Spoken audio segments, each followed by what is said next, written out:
አንድ ጥያቄ ልጠይቅህ የገኒ አባት ከይቅርታ ጋር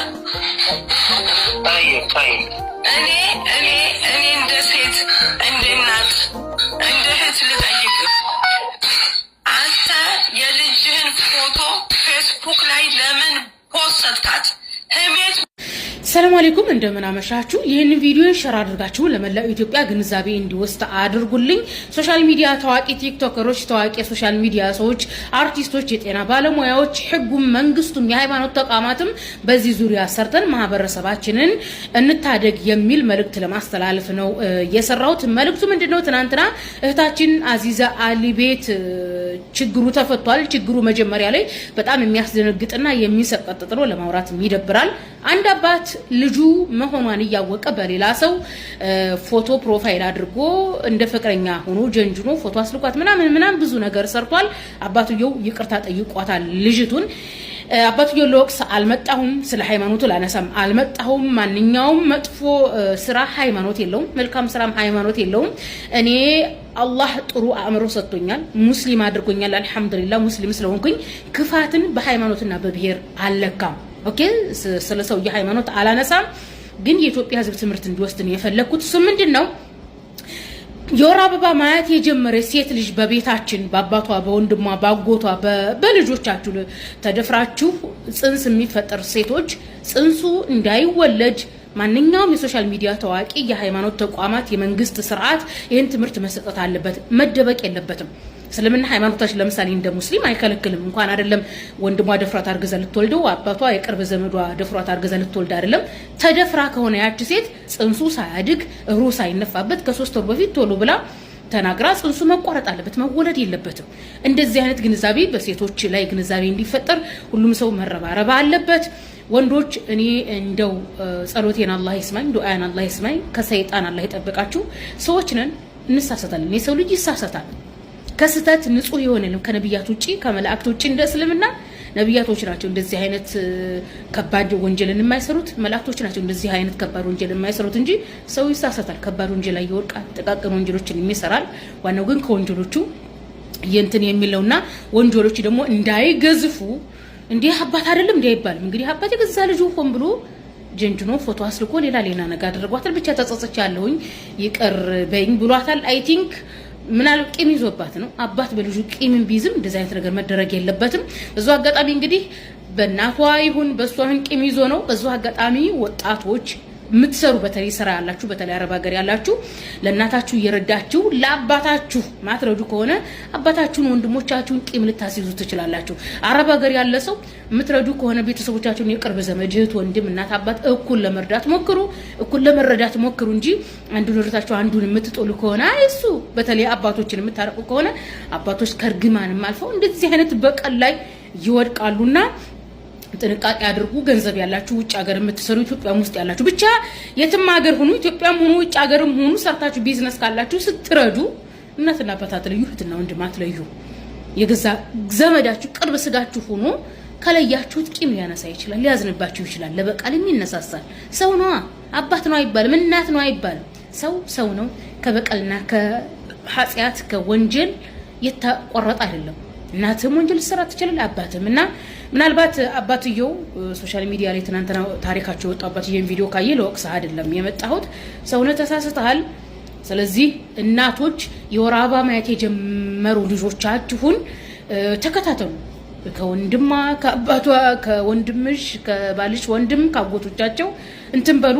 ይሄንን በመስራቴ በጣም አዝናለሁ። እንዲህ ማለት አልነበረም፣ ግን ሰዎች መሆናችንን መዘንጋት የለብንም ብዬ ስላሰብኩ ነው። እስከዛሬ መስራት ፈልጌ ነበር። በነገራችን ላይ ግን ቆይ ዛሬ ነገ እያልኩኝ የትናንትናው ታሪክ ሲመጣ አልቻልኩም። በጣም ነው የደነገጥኩትና እንደ ሰውኛ በጣም ነው የሚያስደነግጠው። ሰው እየበዛ ሲመጣ ወንጀልም እየበዙ ክፋቶችም እየበዙ ይመጣሉ። ስርዓትነትም እየበዛ ነው የሚመጣው። መጠን እያደረጋችሁ ወለዱ። የሃይማኖት ትምህርት ተከታተሉ። የፈለጋችሁትን ምን ተከተሉ። የእምነታችሁ መቼም ክፉ ሆኑ። በልጆቻችሁ ላይ ዝሙት ፈጽሙ፣ በቀልም ፈጽሙ። ስለማይት ጣዖትም አምልኩ። ብቻ የሆነ የሽማግሌ ስርዓትም ተከተሉ። ከዛ አትራቁ። ጥሩ ሆኑ ከሚል ከማንኛውም ማስተምሩ አትራቁ። እንደዚህ አይነት አስደንጋጭ ለማውራት እንኳን የሚያስቸግረንን ስራ እንዳይፈጠር በመካከላችን ላለው ሸር አድርጉ። ለዶክተር ለታዋቂ ለአርቲስት ለመንግስት ለጤና ተቋማት ለሃይማኖት ተቋማት ሸር አድርጋችሁ ይሄ ነገር ግንዛቤ ማግኘት አለበት። ከወንድሟ ተደፍራ ወልዳ ያሳደገችው ልጅ ከአባቷ ተደፍራ ወልዳ ያሳደገችው ልጅ ማየት አንፈልግም። እባካችሁ የግንዛቤ በሰፊው ይፈጠራሉ። አመሰግናለሁ። ሸር አድርጉ ለኢትዮጵያ ሕዝብ።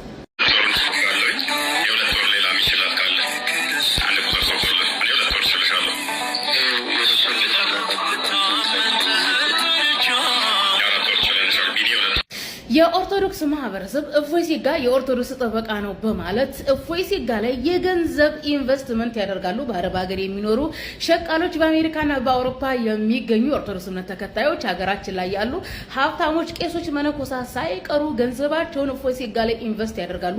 በጣም ብዙ ገንዘብ ያለው ሰው ነው። ከዛ ከገንዘቡ ላይ አንዲት የቤት ኪራይ ቸገረኝ ላለች ሴትዮ የሁለት ወር ልጅ አለው ብሏታል። በነገራችን ላይ የዛሬ ዓመት አካባቢ በነብዩ መሐመድ አለይሂ ሰላቱ ወሰላም ላይ ዋሽቷል። ሃይማኖት ማጥፋት አድርጓል። በህግ መጠየቅ አለበት ሲባል የኦርቶዶክስ ጠበቃ ነው፣ የኦርቶዶክስ ነዋያ ቅዱስ ነው፣ እፎይ ሴጋ መነካት የለበትም ብሎ ቄሶችና መነኩሴዎች ሚሊዮን ገንዘብ ወጪ አውጥተው ነው ከሀገር ያስመለጡት። ግብጽ ነው በዚህ ሀገር ያለው። ተግባብተናል። ኦኬ።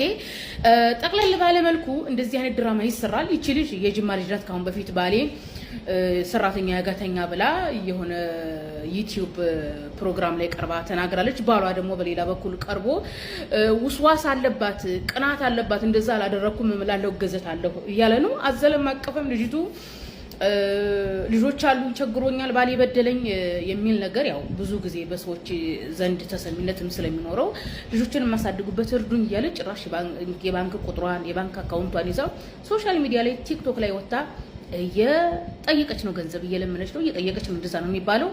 ባልየው ልጆቹን የማሳደግ የማስተዳደር አቅም ይኑሮ አይኑሮ አይታወቅም። ጭራሽ እፎይ ሴጋ ቤት ገብታ የገንዘብ ድጋፍ ጠይቃለች። በነገራችን ላይ እፎይ ሴጋ ራሱ የሷን የህይወት ታሪክ ከዩቲዩብ አምጥቶ ፖለቲካ ሲሰራበት ነበረ። ዩቲዩብ ላይ በጣም ብዙ ማህበረሰብ ሃይማኖት ፎከስ እናደርግ የኦርቶዶክስ እምነት ተከታይ፣ የእስልምና እምነት ተከታይ፣ የፕሮቴስታንት እምነት ተከታይ የተለያዩ የህይወት ታሪኮቻቸውን ይናገራሉ። የሰዎች የህይወት ታሪክን አምጥቶ ከሃይማኖት ጋር ማያያዝ ስግብግብነት ነው። ኦኬ። እቺ ሴትዮ ዘሞተብኝ ነው ያለችው። የትኛውም ሃይማኖት ዝሙትን አይደግፍም። ሚስት አገባብኝም ነው ያለችው። ሚስት አገባብኝ እንኳን ቢሆን ሰውየው ሚስት ያግባ ያግባ ምንም አይነት መረጃ አላቀረበችም። ብቻ ምን አለ መሰላችሁ የሆነ ጥቅም ፈላጊ የሚመስል ነገር የሚያስጠላ ነገር ነው በባልና በሚስት መካከል በሴቶችና በወንዶች መካከል የሚፈጠርን ግጭት ይዞ መጥቶ ለስግብግበኝነት መዋል ማለት ነው። እኛ ዩቲዩብ ላይ ተከታተለን ብዙ ኦርቶዶክሶች የሚያደርጓቸውን ነገሮች እዚህ ጋር ኮንቴንት መፍጠር እንችላለን። ነገር ግን እያወራን ያለነው ሃይማኖታዊ አስተምሮቱን እንጂ ሰዎች የሚያጥፏቸውን ጥፋትና በሰዎች መካከል ስለሚፈጠር ግጭት አይደለም። ብዙ ኦርቶዶክሶች እንዴት ሰው እንዴት እንዲህ ያደርጋል ብለን ጥያቄ ውስጥ የሚያስደነግጥ ስራዎች የሰሩ ሰዎች አሉ። ተግባብተናል። ስለዚህ እኔ እንጃ ልጅ ያው የጅማ ልጅ ናት። እፎይ ሴጋ ደግሞ የአርሲ ሰው ነው። እኔ በነገራችን ላይ ባለፈ አንድ የአርሲ ሰውዬ እሱ ጋር ገብቶ ገንዘብ ሲለምን አይቻለሁኝ። እቺ ደግሞ እሱ ጋር ገብታ ገንዘብ ስትለምን ነበረ። እኔ እንጃ እንዴት ነው በቃ አለ አይደለ ያው በአንድ ሀገር አንድ አካባቢ እስከሆነ ድረስ በሚል እንጃ እንዴት ምን ተሰምቷቸው በቃ የሆነ ይሁን ገንዘቡ ብቻ ይገኝ አይነት አስተሳሰብ ነው። ሰው እንዴት እፎይ ሴጋ ቤት ይገባል? ጠቅለል ባለ መልኩ እፎይ ሴጋ ገንዘብ አለው። ኦርቶዶክስ ሰዎች ኢንቨስት አድርጉበት። ነገር ግን ኦርቶዶክስን እንደማያድንላችሁ ነግራቸዋለሁ። ምክንያቱም ኦርቶዶክስ አሸዋ ላይ የተሰራች ቤተ እምነት እንጂ አለት ላይ የተሰራች አይደለችም። በወንጌል የማትታወቅ ናት። ያው ዳስጣሉ